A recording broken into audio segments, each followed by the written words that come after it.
I mean, you know that feeling, right? You're listening to this wild, crazy instrumental section, and you can just feel the tension building.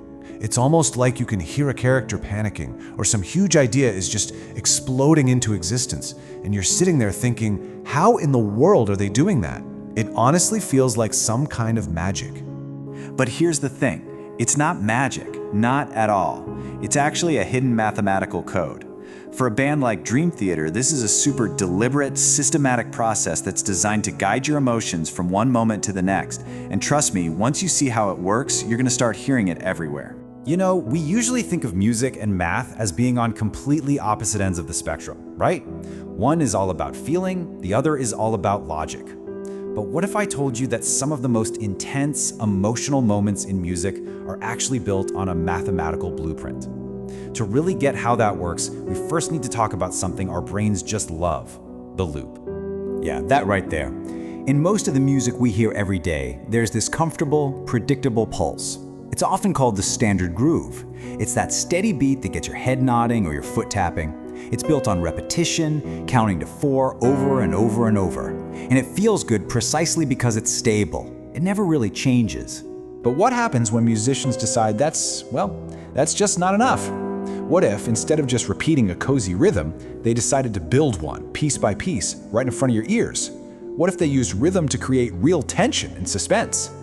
And that brings us into the wild world of progressive metal and a concept called metrical constructedness. Now, I know it's a fancy term, but the idea behind it is pretty simple. Rhythm isn't just something you feel, it's something you can architect.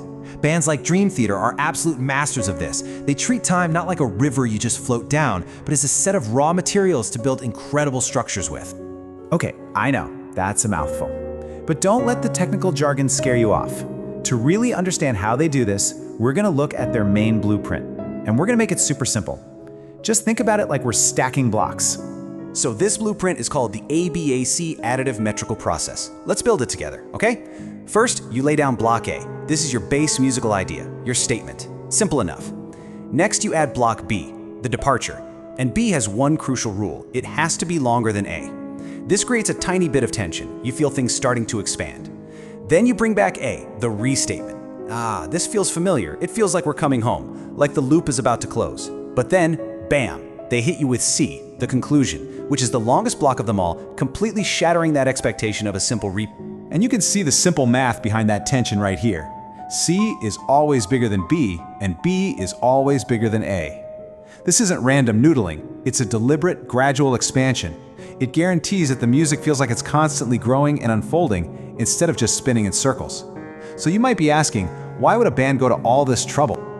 Let's jump into our first case study and see how they use this stuff to build real emotion. We're gonna look at their song, Sacrifice Sons. The context for this song is, well, it's absolutely crucial. The band is reflecting on 9/11, one of the most tragic events in modern history, and they made a really interesting choice. They decided to express that chaos and that horror, not just with lyrics, but by messing with the very foundation of the music, the rhythm itself. And the main tool they use to do this is a technique called metrical liquidation. How cool is that name? It's literally the musical equivalent of pulling the rug out from under you. You take a rhythm that feels solid, stable, dependable, and then you just shatter it into a million pieces. Okay, so here's how they do it in the song. First, they build up this really solid, stable, rhythmic foundation. You know, something your brain can lock onto really easily. It feels safe, it feels predictable. They're basically building a house. And then they just demolish it. They unleash that metrical liquidation and they just shatter the whole thing. It makes you, the listener, feel that sense of collapse, that total disorientation. It's an unbelievably powerful way to put you right inside that moment of destruction. And this quote really nails it. The analysis is super direct here. The musical breakdown is literally a sonic metaphor for the towers crumbling. They make you feel the structure falling apart by completely destroying the song's rhythmic foundation. It's genius, really. All right, so that's tragedy. Pretty heavy stuff. But what about suspense? Can you use the same formula to create a totally different feeling? You bet. Let's look at the epic track, The Count of Tuscany. Okay, the story behind the song is just fantastic. It's this 19-minute epic based on a real-life thing that happened to their guitarist, John Petrucci. He got invited to this friendly Italian count's estate and somehow became totally convinced the guy was gonna murder him. The whole song is basically a journey into paranoia. And would you look at that? They set up the entire feeling right from the start using that classic ABAC formula. The A part, in a simple 6/8 time signature, feels totally normal.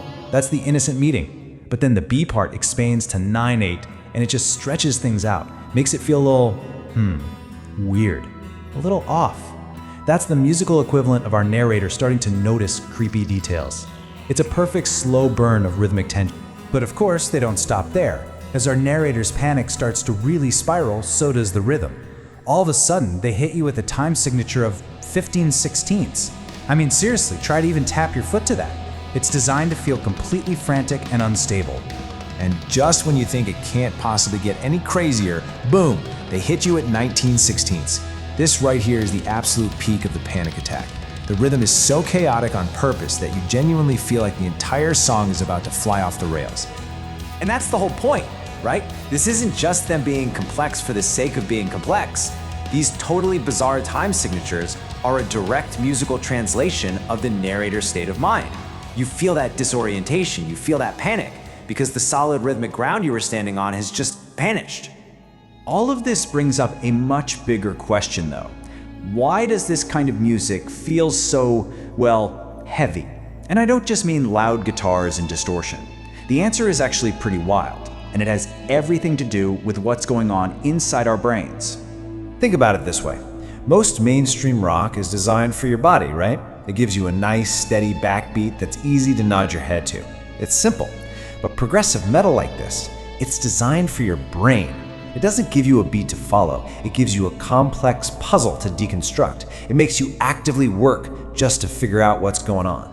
And this is where a really cool idea called embodied cognition comes in. The theory is basically this: when you listen to music, especially really complex music, your brain isn't just a passive receiver of sound. It's actively simulating the physical gestures and the effort needed to actually play that music.